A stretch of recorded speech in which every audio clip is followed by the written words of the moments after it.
Ванчин гавжийн агуй Оросогийн агуй болж хувирсан нь. Баян-Хонгор аймгийн Харьяата Хорлоогийн Ванчин 20-од оны үед нутгийнхан дундаа шилийн сайн ир Ванчин гэж хэлэгдэж явсаар 30-аад оны үед Ванчин гавж гэж дуудагдах болжээ. Тэрээр ирэхээр мэрэг төлөв тавихтаа гаргууд нэгэн байсан бөгөөд аль аймгийн аль хошуунаас адуу хөөхөд аюулгүй болохыг ирэхээр мэргэлж үзээдэл тэр зүгтээ хос морьтой давхин оддог байжээ.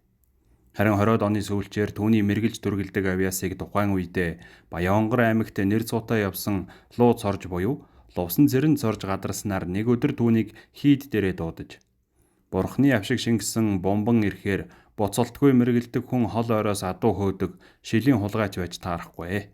Чи бол хийдэд шавлан сууж ард нийтийн буян заяаг мэргэлж суух тавилантай Бурхан номын хүн юм байна шүү гэснээр шилийн эр Ванчин ташуу өнгөртөө дээл өмсөж буян номын мөр хөөх болжээ. Төдөлгүй тэр бусад лам нараас эрдэм чадлаараа онцгойрон ялгарч нутгийнхаа ардуудад Ванчин гавж гэж хүндлэгдэх болсон байна. Гэвч түүний шашин номоор олныг төвшөтгэх хувь тавилан хэмжээ хязгаартай байж 1932 оноос эхлээд лам нарыг хавчин хяхах үзэл бодол улс орон даяар өрнснөөр Ванчин гавж өөрийнхөө заяа төргийг мэргэлж үзээд Бурхан шашныг газрын хөрстэй тэгшлэх цөвүүн цагийн хаяанд ирсэн байна. Миний цаашдын хувь заяаны эргүүлэг ховргийн зам биш хулгайчин зам болж надад үзэгдлээ. Ер нь би төрхөөсөө л шилийн хулгайчин замаар явсан хүн шүү дээ. Одоо тэрэл замаараа явъя даа гэд орхимжоо тайлж хаяад морин дэлэн дээр дарцаглаг болсон байдаг. Гэхдээ тэр ганцаараа биш амьдрал хувь заяан дээсэн дөрөөн дээр байсан 10-аад хүнийг өөртөө илсвэлэн авчээ. 1932 онд Баян-Хонгор аймгийн Хүрээ Марал сумын хошууг дээрэмдэн тонож, сумын захиргааны ажилтныг барьцаалан өөрийнхөө талд орохыг ятгсан хэмээх хэлс хэрэгт гүтгэгдээд Хорлоогийн Ванчин гавжийг Доо яамны комиссар Содномын отрядын амгай захирагч баривчлах гээд чадаагүй юм гэдэг. Учир нь Ванчин гавж хамтран зүтгэгчдтэйгээ ногоон малгайтнуудаас зугтаж явахдаа эрхээрээ мэргэлж үзээдэл зам өрөө буруулчихдаг байж. Нэг удаа тэрээр ногоон малгайтнуудаас зугтаж яваад Баян-Хонгор аймгийн Буу цагаан сумын нутагт байх баг бог тайрхны оройд гарч Зандан мод гэж шүтэгдсэн хадаг яндар бүхий ургаан модтой овооны өвөрт амархаар шийдсэн байна. Тэгээд өөрийнхөө итгэл сэтгэл нэгтээ 10-аад хүний хамт мордоо чөдөрлөн идээшлүүлээд хоолцоо хийж идээд сайхан амарч гонсон. Ванчин гавж өглөө наран урахад нөхдөөсөө төрүүлж босоод эрхээ татаж үзэнгүүтээ "Өөй нөхөд минь, нэг л биш болоод явчихлаа шүү. Миний эрх эвлэж өгөхгүй сондгоо буугаад байна. Одоохон эндээс хөдлөе" гэж бусдыгаа шавдуулан босгож. Нөхдөнд ч түүний үгэнд ороод тэр даруйдаа босож мориндоо мордоо баг богд хайрхны арын асаг хад руу буугаад бэлдэн орж явхад амгай захирагч тэргүүтээ хүмүүс зүүн талаас нь мордоор давирсаар Зандан модны овоон дээр ирж байсан гэдэг. Ванчин гавж ийм л мэрэгэн хүн байжээ. Амгай тэргүүтээ хүмүүс Ванчин гавжийг баг богд хайрхны ар руу дөнгөж хөдөлснийг мэдмэгцээ хойноос нь хөөцөлдсөн боловч тэднийг баривчилж чадаагүй юм. Учир нь Ванчин гавж мөр буруулахдаа гаргууд нэгэн байжээ. Нэг газараас явахдаа хүрх ёстой зүг рүүгээ бус эсрэг зүгөөр явсан мөр гаргаж чулуу хөөлөгдөг байж. Бас элдв уншлаг таринтай цацлагыг мөрөн дээгүүрээ цацаад л буруу номтнууд 7 уулын цаагуур довшорон доогуур ороорой гэж таринддаг байжээ. Тиймээс ногоон малгайтнууд түүний чулуу хөөлгсөн мөрөөр ороод л хад мөргөх жишээтэй. Шилийн эр Ванчин Лувсан цэрэн цоржийн тэргүүн багийн Чэжүү жасын гавж ламтан байхдаа совргийн хийдэд байн заларч ирэхээрээ төлөг татдаг байж.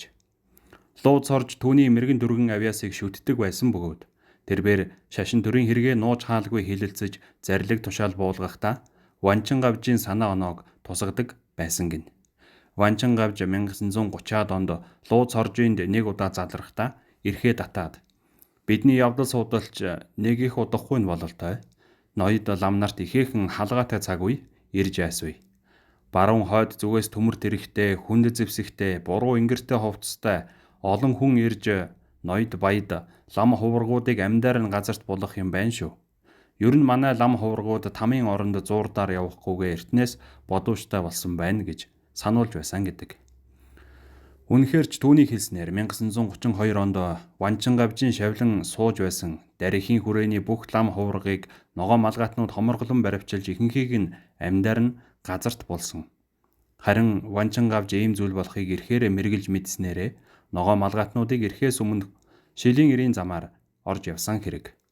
Тэрээр 1932-оос 37 он хүртэл нөхдийнхөө хамт ногоо малгайтнуудыг чулуу хөөлгөж, эхэн усны говь хавцаа Алтай нуруунд орогнож, мөн Баянхонгор аймгийн Жинс сумын нутагт байх гэрийн жинээ том агуйд 2-3 жил бүгсэн гэдэг. Ангийн арсыг тэр чигээр нь хувцас маягтай болгож өмсдөг байсан түүнийг малын ирэлчэд алсаас харчгаад алмас үзлээ хэмээн нэг бус удаа дөөлөн дэгдэж байснаар 1935 онд түүнийг судалж сурвалжлахаар Оросын геологч Виктор гэдэг хүн эхэн усын говийн зүг гарчээ. Гэвч түүнийг цангаж үхтгийн даваан дээр хэвдэж байхад нь Ванчингийн 2 хүн тааралдаж худаг бараадуулаад орхисон гин. 1937 оны намрын нэг өдөр Ванчин гавж ирэхээ татаж үзээд миний хээрээр гэр хизээр дэр хийх хоногийн тоо гүйцсэн байна. Одоо өөхөх цаг минь болж луу багшийг маань дотоодыг хамгаалахын баривчлаад авч явсан юм байна. Би өөрийгөө барьж өгч багшийнхаа амийг аврая да гэж шийдэд хамт байсан хүмүүсээ тараагаад өөрөө Баянхонгор аймгийн дотоодыг хамгаалах хилтсээр очиж эсэргүү хэрэгээ хүлээгээд луу зоржийг суллахыг шаарджээ. Уг мэдээ хүлээн авсан доо яамныхан наад аюултай эсэргүү хэрэгтнээ хатуу хамгаалалтанд дор Улаанбаатар хотод авчир гэсэн тушаал өгч. Ванчин гавжийг ингэж явах хооронд ногоо малгайтнууд лувсан зэрэн зоржийг буудаж алснаа тас нуусан байгаа юм. Ийхүү Ванчин гавж луу багшигаа аврах гэж зүтгэсэн биш. Өөрөө 1938 оны 1-р сард цаазаар авах ял оногджээ. Тэр үед үнэн юм гэж үнэхээр байсангүй юм бэлээ. Лам бол эсэргүү, ноёд бол тагнуул болж байсан цаг болохоорч аргагүй юм. Ванчин гавжийн хэргийг Монгол улсын дээд шүүхийн цэргийн коллегийн 1992 оны 6 сарын 20-ны 97 дугаар хурлаар цагаатгаж нэр төрийг нь сэргээсэн байдаг. Түүний орогнож байсан Баянхонгор аймгийн Жинс сумын нутагт байх гэрийн жинээ том агуйд 30 жилийн дараа буюу 1970-ад оны үед Шинэгийн Орсоо хэмээх шилийн эр 8 жил оргинсон байдаг. 30 гаруй насны булчин шүрмсэн зангирч бие хаан тэгширсэн Шинэгийн Орсоо хол ойроос адуу хөөсөн хэрэгээр 10 жилийн ял авчээ. Гэсэн ч тэр туул голоор сал урсгах хүнд хүчээр ажилд дайшлагдж байсаар нэг л өдөр оргосон байна. Тэрээр дамнуурга модоо эрэг дээр гаргаж чулуудаад улаан хормгоор үерлэн байсан гол руу үсэрч ороод урсгал даган сэлжээ. Төдөлгүй орой болж хянагч нар хоригдлуудаа жагсааж бүртгээд Орсоо алга болсныг мэджээ. Ялтан Орсоо оргочихлоо гэсэн ойлголт тэднийг эзэмдэж бөөн эрэл хайгуул болгон тэр. Эцэст нь түүний ховын модонд өлгөөстэй дамнуурга нь уснаас зайтай шидэгдсэн зэргийг хараад живж өгсөн юм байна гэсэн дүгнэлтэнд хүрчээ. Орсоо бүрий болсон хойно уснаас гарч ой дундуур хэсэг гүйж. Энэ үедээ ихэд өлссөн гэвч шантралгүй явсаар л байлаа. Гэтэл нохойн дуу аниргүй орчныг хэвдэж Орсоогийн зүрхийг түгшээхэн тэрэ. Нохойн дууг чагнаад байвал яавч мөрдөгч нохоо биш, айлын хотож нохоо болох нь мэдрэгдсэн гин. Орсоо тэр зүгийг чиглэн явсаар айлын бараа олж хараад хамгийн баруун захын айлд явж ортол нэг том ланжгар биетэй эр хурхирч хэвтжээ. Орсоо алган дээр ил сүрээд мөнөөх эрийн нүүрлүү жигдэхэн үлээхэд цаатах нь шуурга тавьж байна гэж сансан бололтой хүнжлөө толгой дээгүүрээ нүмерчээ. Өлссөндөө болоод эргэнэгэн дээр байсан түнпэнтэй хоолноос нь идэж үл залгаад гадаа уяан дээр байсан морийг нь нэмэллэж унаад баруун зүг жолоогоо залж. Энэ цагаас хойш Орсоо Баянхонгор аймгийн Жинс сумын богд ууланд 8 жил бүгсэн юм. Харин дараа нь чухам юу болсон нь тодорхой биш. Ямар ч тааш тэр бэр нутгийн иргэдэд хандаж надад 8 жилийн ял дутуу байсан. Тэр 8 жилээ би агуйд бүгж өнгөрөөлөө. Нутгийн та бүхэн надад маш хүндэтгэлтэй хандаж 8 жилийн турш амаа жимэж явсан. Үүнд чинь би насан туршдаа баярлаж явах болноо. Одоо би ингээд нутагтаа очиж амьдрий даа гэд Өмнө Говь аймгийг зорьсон гэдэг. Харин тэр цагаас хойш тус нутгийнхан богд ууланд байх гэрийн жинээ агуйг Ванчингийн агуй гэдэг байснаа болоод Орсоогийн агуй гэж нэрлэх болсон юм билээ.